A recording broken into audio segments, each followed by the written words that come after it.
So hello guys, it is another session of discussion of JEE Mains advanced question. So this is your reactant. So what is the name of that reactant? These are the cyclopentane structure. This is the number 1 position and it will be the number 2 position. So 2,2-dimethyl cyclopent 1-one. So we can say that it is 2,2-dimethyl cyclopentanone, with which trifluoroacetic acid. Per means this OO linkage. Per word here will arise due to this OO linkage.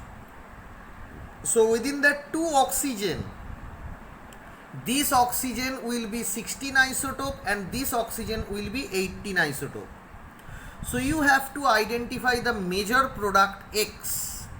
Okay, so A, B, C, D, these are your 4 product here. Now let us discuss about which one is the correct answer. It is very simple one. CF3C double bond O lone pair H. So first of all, the availability of this lone pair will be less. Why it is less? Because this lone pair undergoes resonance. Again, this resonance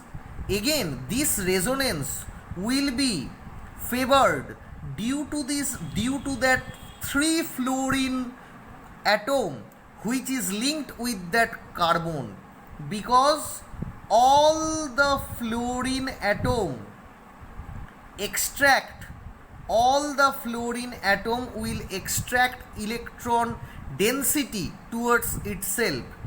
As a result of this minus I charge, some of effect will be showed in this bond and some of this effect will shown in this bond. So as a result, this resonance will be favored due to that fluorine atoms, all the 3 fluorine atoms. So the availability of this lone pair will be decreases. Again, the availability of this lone pair also been decreases. Why? Because this oxygen consider sp2 structures where the percentage of S character will be high as compared to this oxygen where it is sp3 structure. So lone pair of this oxygen acts as a nucleophile and this will attack this electrophilic center of that carbon. And after this attack, this carbon will linked with 5 hand, 1, 2, 3, 4 with that oxygen with another one 5, but which is not possible in reality. That is why the pi bond, which is more labile in nature, present between this carbon and oxygen, undergoes heterolytic fission, and due to that heterolytic fission, the bond formed with 2 electrons undergoes heterolytic fission and the electron density will be jumped over that oxygen to form this one O minus, and after that attack oxygen and carbon will be linked. कौन सा oxygen? जिस oxygen का isotope 18 है. So this 18 oxygen isotope will be linked with that carbon. Lone pair will be released. As lone pair will be released, so that's why a positive charge will be there. And now it will be represented just like that. This hydrogen will be just situated that with that bond. Okay. Now this bond will be electronegative towards that oxygen. मतलब ये जो bond है, bond का electron density oxygen के तरफ shift हो रहा है, इसीलिए ये हाइड्रोजन एज ए प्रोटॉन निकल जा रहा है एंड जो बॉन्ड का जो इलेक्ट्रॉन डेंसिटी है ऑक्सीजन के ऊपर चला आया. तो देखो तुम्हारा क्या स्ट्रक्चर फॉर्म हो गया, देखो ये तुम्हारा पूरा न्यूट्रल हो गया, मतलब इसके ऊपर कोई प्लस चार्ज नहीं है। आफ्टर दैट दिस ऑक्सीजन जो नेगेटिव है इसके ऊपर, वो अगेन अंडरगोस कॉन्जुगेशन, मतलब ये जो पाई लिंकेज होगा ये बैक करके इसके ऊपर चलाएगा। आफ्टर दैट ये जो बॉन्ड है इस बॉन्ड का हेट्रोलाइटिक फिशन होगा, एंड हेट्रोलाइटिक फिशन होने के बाद ये जो बॉन्ड का जो इलेक्ट्रॉन डेंसिटी है इस कार्बन के तरफ से टूट जाएगा, मतलब इस कार्बन के ऊपर अभी एक क्या होगा, इस कार्बन के ऊपर प्लस चार्ज होना चाहिए बट नहीं होगा, क्योंकि ये तो अपने आप डोनेट कर दिया है इलेक्ट्रॉन पहले से ही, इसीलिए ये बॉन्ड हेट्रोलाइटिक फिशन होके बॉन्ड का जो इलेक्ट्रॉन डेंसिटी इस ऑक्सीजन को अटैक किया, एंड ये पूरा क्या पूरा निकल गया CF3COOH होके। OH कहाँ से पाया, ये जो हाइड्रोजन है ये जो CF3COO माइनस होके निकल जा रहा है, वो माइनस इस हाइड्रोजन को ले लिया, इसलिए हो गया ट्राईफ्लूरो ओनली एसिटिक एसिड, नॉट पर acetic acid, only acetic acid. Okay, तो ये हो गया तुम्हारा एक 6 मेंबर रिंग, जिस रिंग के अंदर एक ऑक्सीजन है, 5 कार्बन के साथ एस ऑक्सीजन है। ठीक है, अब देखो नेक्स्ट क्वेश्चन। नेक्स्ट क्वेश्चन क्या है, ये है तुम्हारा रिएक्टेंट, जिसके अंदर फर्स्ट जो रिएजेंट है वो है तुम्हारा कॉन्सेंट्रेट H2SO4, थोड़ा हीट देना पड़ेगा, उसके बाद क्या होगा, मैंने दे दिया है LiAlH4 लिथियम एल्यूमिनियम हाइड्राइड, तो तुम्हारा फाइनल प्रोडक्ट क्या होगा, you have to identify that one. So these are your 4 option 1, 2, 3 and 4. So first of all, write down the reactant here. Oxygen, here nitrogen contain 1 lone pair and oxygen contain 2 lone pair. Their concentrate H2SO4 will give 1 H plus. Now this nitrogen will be under sp2 hybridized, so percentage of S character will be much more. So this lone pair will be strongly attracted towards that nitrogen. So the availability of this nitrogen will be less as compared to that oxygen. Why?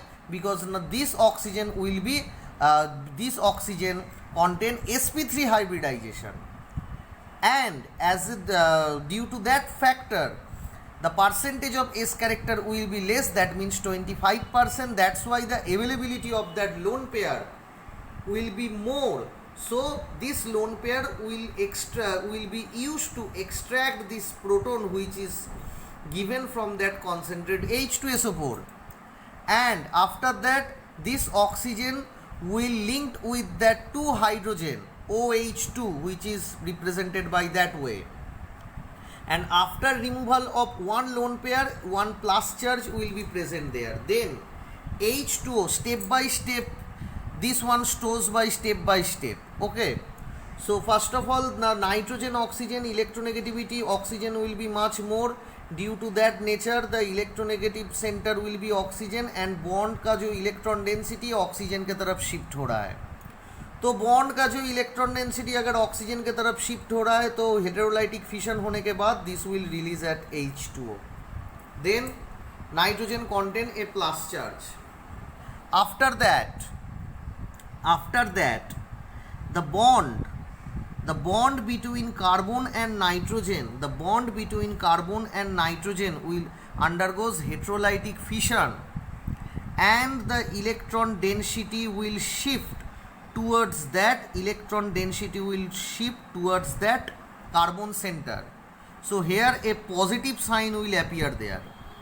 Okay, so there will be a negative sign and there will be a positive sign. So now this negative sign will attack this nitrogen. This negative sign will attack this nitrogen. As a result, a 6-membered ring with a nitrogen atom will prepare. So ये जो मैंने step by step दिखाया है, ये मैंने, अगर तुम BSc का स्टूडेंट हो तुम एक ही बार में दिखा सकते हो। कैसे? ये बॉन्ड हेटेरोलाइटिक फिशन करके इसके ऊपर अटैक किया, ये पूरा निकल गया, तो एज ए रिजल्ट ये एकदम डायरेक्ट यहाँ से तुम ये लिख सकते हो, अगर तुम्हारा प्रैक्टिस में हो तो।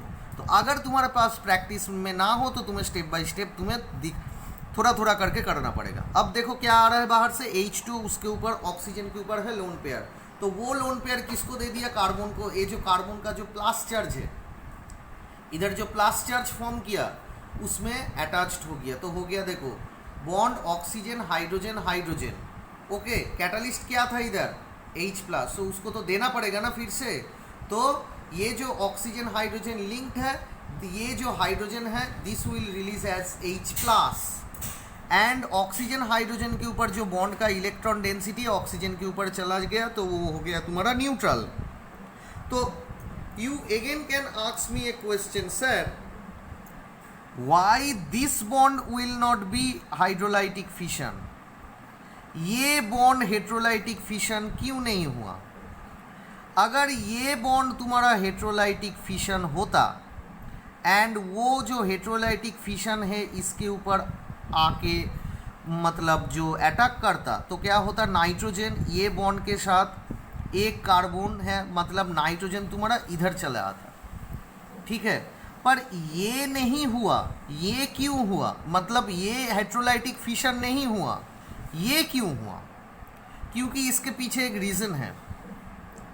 देखो ये जो इधर नेगेटिव चार्ज इधर जो आ रहा है ना, मतलब ये जो बॉन्ड हेट्रोलाइटिक फिशन कर रहा है, वो हेट्रोलाइटिक फिशन होने के बाद नाइट्रोजन इधर चले आ रहा है। तो अगर नाइट्रोजन इधर आ रहा है तो नाइट्रोजन के जो लोन पेयर है वो इस बेंजीन के अंदर कॉन्जुगेशन में जा सकता है। पर अगर तुम इस बॉन्ड को टूट के इधर जो नेगेटिव है वो अगर इस नाइट्रोजन को अटैक किया था, तो कहाँ होता था, तो नाइट्रोजन तुम्हारा इधर होता था। तो अगर तुम्हारा नाइट्रोजन इधर आता तो तुम वो वाला स्ट्रक्चर ड्रॉ करके दिखा सकते थे, वो जो नाइट्रोजन के ऊपर लोन पेयर है वो लोन पेयर इस बेंजीन के अंदर कॉन्जुगेशन में नहीं जा सकता था, ठीक है। तो अगर ये बॉन्ड हेट्रोलाइटिक फिशन करके बॉन्ड का इलेक्ट्रॉन डेंसिटी इस नाइट्रोजन के साथ लिंक्ड हो गया, तो क्या हो गया, हो जाता ये जो कार्बन है इस कार्बन के साथ और एक कार्बन, उसके साथ ये नाइट्रोजन, उसके साथ ये कार्बन, मतलब 1 2 उसके बाद 3, मतलब 1 2 उसके बाद 3 नाइट्रोजन इधर आ जाता। तो वो जो लोन पेयर है वो लोन पेयर से ये जो नाइट्रोजन के जो लोन पेयर है वो लोन पेयर से ये बेंजीन रिंग बहुत दूर जाता था, दूर रहता था।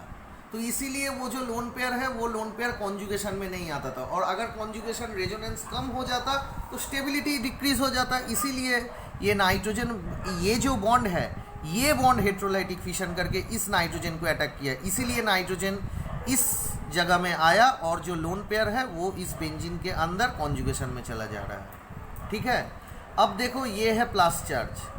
अब जो H2 है, ऑक्सीजन का जो लोन पेयर है, ऑक्सीजन का लोन पेयर आके इस इलेक्ट्रोफिलिक सेंटर को अटैक किया, तो देखो ये हो गया कार्बन, कार्बन के साथ देखो ये ऑक्सीजन, ऊपर में हाइड्रोजन, इधर हाइड्रोजन, एंड लोन पेयर चला गया, इसीलिए ये हो गया तुम्हारा प्लस चार्ज। अब देखो this hydrogen release as H+ and the bond between oxygen and hydrogen will be undergoes heterolytic fission, and heterolytic fission होने के बाद ये बॉन्ड का इलेक्ट्रॉन डेंसिटी इसके ऊपर चला गया, इसीलिए देखो OH हो गया। अब देखो क्या हो रहा है, OH बॉन्ड का इलेक्ट्रॉन डेंसिटी रेजोनेंस करके इसके ऊपर चला है और ये बॉन्ड रेजोनेंस करके इसके ऊपर चला आ रहा है, तो हो जाएगा क्या, देखो ये जो नाइट्रोजन है इस नाइट्रोजन के ऊपर आ गया नेगेटिव चार्ज, एंड वो जो नेगेटिव चार्ज है वो H+ को लेके ये जो स्ट्रक्चर है ये फॉर्म कर गया है, ठीक है।